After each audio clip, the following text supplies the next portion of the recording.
But that it says that, don't you? Okay, so last time we left Gandalf and the company in a field of flowers filled with bees. And Gandalf said, "We are at the edge of his bee pastures." So now we're going to read on just a little bit more. This is an extremely long chapter. So it will be in 3 parts, just like chapter 1 was, okay? So here we go. Chapter 7, Queer Lodgings. After a while, they came to a belt of tall and very ancient oaks, and beyond these to a high thorn hedge through which you could neither see nor scramble.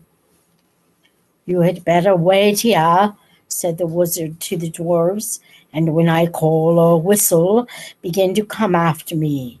You will see the way I go, but only in pairs, mind. About 5 minutes between each pair of you. Bomba is fattest and will do for 2. He had better come alone. And last, come on, Mr. Buggins. There is a gate somewhere round this way." And with that he went off along the hedge, taking the frightened hobbit with him. They soon came to a wooden gate, high and broad, beyond which they could see gardens and a cluster of low wooden buildings, some thatched and made of unshaped logs, barns, stables, sheds, and a long, low wooden house. Inside, on the southward side of the great hedge, were rows and rows of hives with bell-shaped tops made of straw. The noise of the giant bees, flying to and fro, crawling in and out, filled all the air. The wizard and the hobbit pushed open the heavy creaking gate and went down a wide track towards the house. Some horses, very sleek and well groomed, trotted up across the grass and looked at them intently with very intelligent faces. Then off they galloped into the buildings. "They've gone to tell him of the arrival of strangers," said Gandalf. Soon they reached a courtyard, 3 walls of which were formed by the wooden house and its 2 long wings. In the middle there was lying a great oak trunk with many lopped branches beside it. Standing near was a huge man with a thick black beard and hair and great bare arms and legs with knotted muscles. He was clothed in a tunic of wool down to his knees and was leaning on a large axe. The horses were standing by him with their noses at his shoulder. "Ah, here they are," he said to the horses. "They don't look dangerous. You can be off." He laughed a great rolling laugh, put down his axe, and came forward. "Who are you, and what do you want?" he asked gruffly, standing in front of them and towering tall above Gandalf. As for Bilbo, he could easily have trotted through his legs without ducking his head to miss the fringe of the man's brown tunic. "I am Gandalf," said the wizard. "Never heard of him," growled the man. "And what's this little fellow?" he said, stooping down to frown at the hobbit with his bushy black eyebrows. "That is Mr. Baggins, a hobbit of good family and unimpeachable reputation," said Gandalf. Bilbo bowed. He had no hat to take off and was painfully conscious of his many missing buttons. "I am a wizard," continued Gandalf. I have heard of you, if you have not heard of me. But perhaps you have heard of my good cousin Radagast, who lives near the southern borders of Mirkwood. Yes, not a bad fellow as wizards go, I believe. I used to see him now and again, said Beorn. Well, now I know who you are, or who you say you are. What do you want?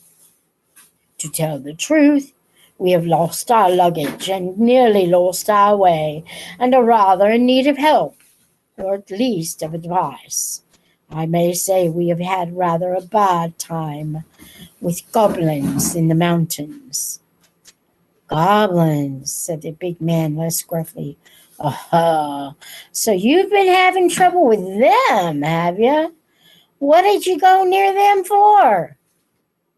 We did not mean to. They surprised us at night in a pass which we had to cross.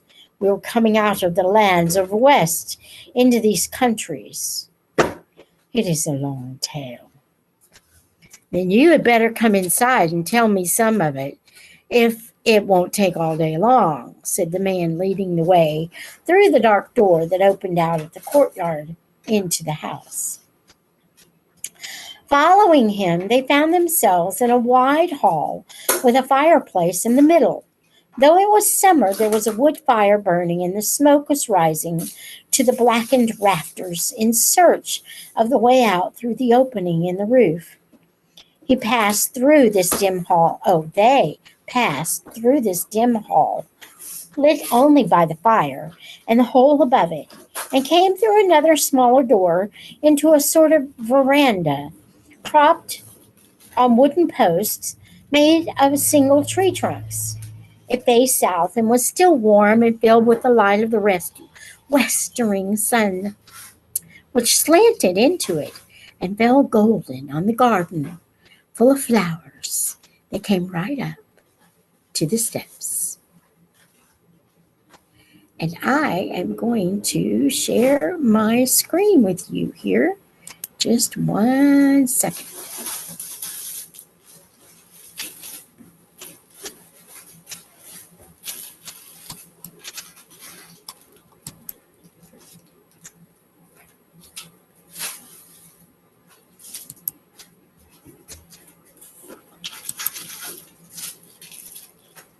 I'm going to get there, I promise. Now I have to go down here where it says share. And let me enlarge this just a little bit so you can see what we are talking about. So there we go. Oh, it's really big now. Now you can see, here's the fireplace in the center of the room, and there's a long table, and these are the single trunk trees that are holding up the roof. And it's entitled Beorn's Hall. So now you know what that looks like. 1 second. I get my screen back here. So we're going to stop sharing. Okay. And I hope that we didn't lose the audio on that. Okay. So I'm going to go back to reading here in 1 second. Let me get my page back. So that's Beorn's Hall.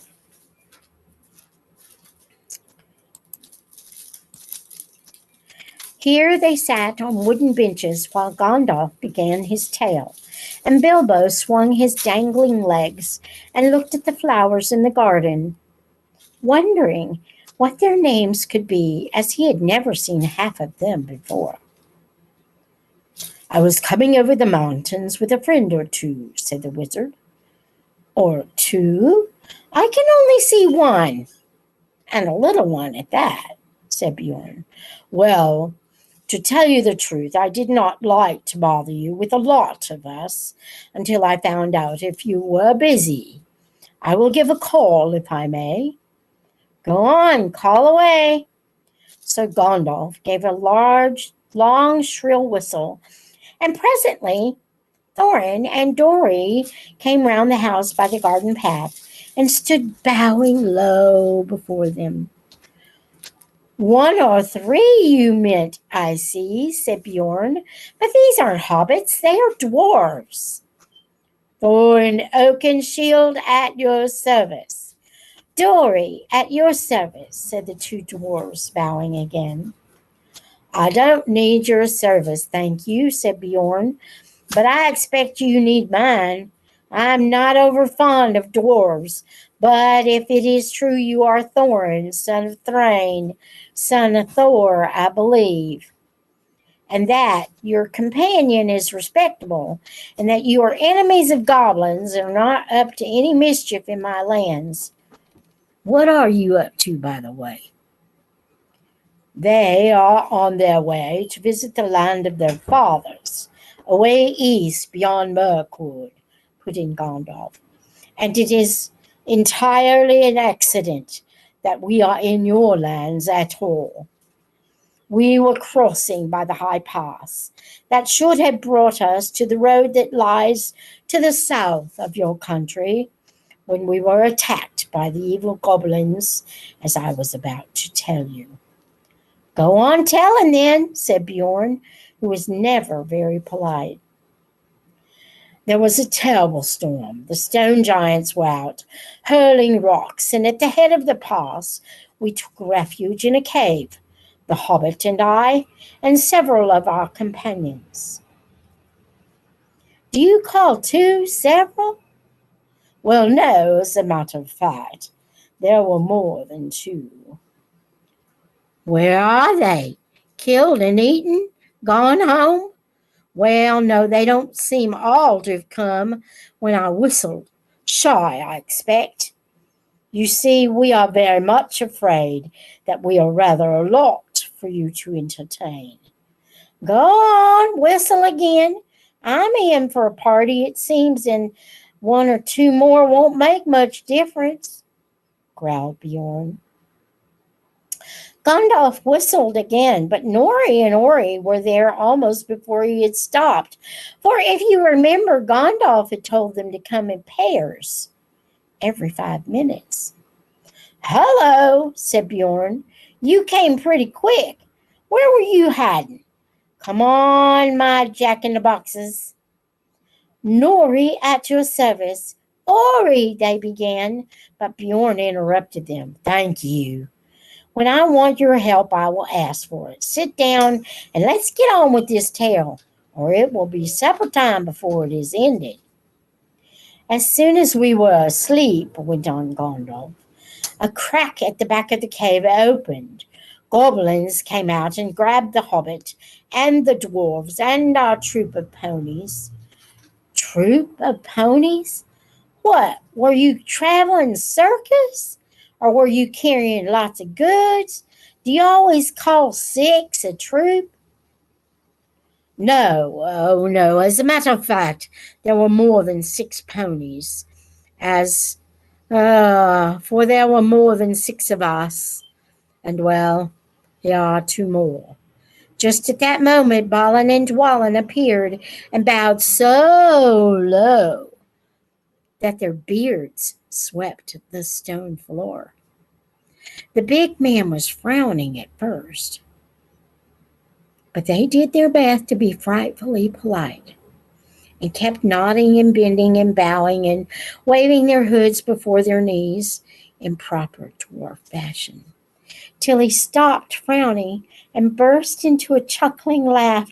They looked so comical. Troop was right, he said. A fine comic one. Come in, my merry men, and what are your names? I don't want your service just now, only your names. And then sit down and stop wagging. Balin and Dwalin, they said, not daring to be offended, and sat flop on the floor, looking rather surprised. Now go on again, said Beorn to the wizard. Where was I? Oh, yes, I was not grabbed. I killed a goblin or two with a flash. Good, said Beorn. It is some good being a wizard then, and slipped inside the crack before it closed. I followed down into the main hall, which was crowded with goblins. The great goblin was there, excuse me, with 30 or 40 armed guards. I thought to myself, even if they were not all chained together, what can a dozen do against many? A dozen? That's the first time I've heard 8 called a dozen. Or have you still got some more jacks that haven't yet come out of their boxes? Well, yes, there seem to be a couple more here now.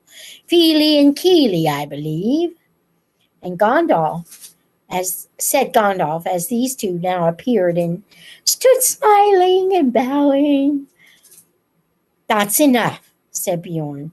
Sit down and be quiet. Now go on, Gandalf. So Gandalf went on with the tale until he came to the fight in the dark, the discovery of the lower gate, and their horror when they found that Mr. Baggins had been mislaid. We counted ourselves and found that there was no hobbit. There were only 14 of us left. 14? That's the first time I've ever heard one from 10 leave 14. You mean 9? Or else you haven't told me all the names of your party. Well, of course, you haven't seen Owen and Glowing yet. And bless me, here they are. I hope you will forgive them for bothering you. Oh, let 'em all come. Hurry up. Come along, you two, and sit down. But look here, Gandalf. Even now we have only got yourself and 10 dwarfs, and the hobbit, that was lost. That only makes 11, plus one mislaid, and not 14 unless wizards count differently to other people. But now, please get on with the tale. Beorn did not show it more than he could help, but really he had begun to get very interested. You see, in the old days, he had known the very part of the mountains that Gandalf was describing. He nodded and he growled. And when he heard of the hobbits' reappearance and of their scramble down the stone slide of the wolf ring in the woods. When Gandalf came to their climbing into the trees with the wolves all underneath, he got up and strode about and muttered, I wish I had been there. I would have given them more than fireworks. Well, said Gandalf, very glad to see that his tale was making a good impression. I did the best I could. There were with the great wolves going mad underneath us and the forest beginning to blaze in places when the goblins came down from the hills and discovered us. They yelled with delight and sang songs making fun of us. 15 birds and 5 fir trees.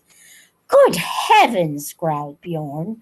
Don't pretend that goblins can't count. They can. 12 isn't 15 and they know it. And so do I. There were Bifur and Boffer as well. I haven't ventured to introduce them before, but here they are. In came Bifur and Boffer. And me, gasped Bomber, puffing up behind. He was fat and also angry at being left till last. He refused to wait 5 minutes and followed immediately after the other two. Well, now, there are 15 of you, and since goblins can count, I suppose that is all there were up the trees. Now, perhaps we could finish this story without any more interruptions. Mr. Baggins saw then how clever Gandalf had been. The interruptions had really made Beorn more interested in the story, and the story had kept him from sending the dwarves off at once like suspicious beggars. He never invited people into his house, if he could help it. He had very few friends and they lived a good way away. And he never invited more than a couple of these to his house at a time. Now he had got 15 strangers sitting in his porch. By the time the wizard had finished his tale and had told of the eagle's rescue and how they had been brought to the Carrock, the sun had fallen behind the peaks of the misty mountains, and the shadows were long in Beorn's garden. "A very good tale," he said, "the best I have heard in a long while. If all beggars could tell such a good one, they might find me kinder. You may be making it all up, of course, but you deserve a supper for the story all same. Let's have something to eat." "Yes, please," they all said together. "Thank you very much." And I think I'm going to stop here for today. Like I said, this is an extremely long chapter. So until, excuse me, next time, may the Lord bless you and keep you. May he make his face to shine upon you and be gracious to you. May the Lord lift up his countenance upon you and grant you his peace.